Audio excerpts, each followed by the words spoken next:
اپنے نام کا کم از کم مطلب ضرور معلوم ہونا چاہیے۔ اس نام کی میننگ کیا آتی ہے، اس نام کا مطلب کیا ہے، وہ میں آپ حضرات کو بتانے چاہ رہا ہوں۔ اگر آپ بھی اپنے نام کا مطلب جاننا چاہتے ہیں تو آپ مجھ سے کمنٹ کر کے پوچھ سکتے ہیں، انشاءاللہ بہت جلد آپ کے نام پر ویڈیو ریکارڈ کی جائے گی۔ دوستو، ذکی کہتے ہیں ایسے انسان کو جو ذہین ہو، جو سمجھدار ہو، جس کے اندر فراست ہو، جو عقل مند ہو، یعنی عقل مند انسان کو ذکی بولتے ہیں، سمجھدار ہوشیار انسان کو ذکی بولتے ہیں۔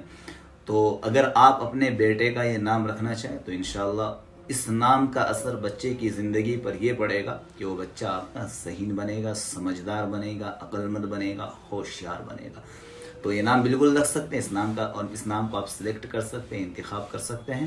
پھر میں لاسٹ میں یہی درخواست کروں گا کہ اس ویڈیو کو ذکی نام کے بندوں تک پہنچائیے، اور اگر آپ کو اپنے نام کا مطلب جاننا ہے تو مجھے کمنٹ کر کے ضرور پوچھیں، انشاءاللہ میں آپ کو جلد ہی بتاؤں گا۔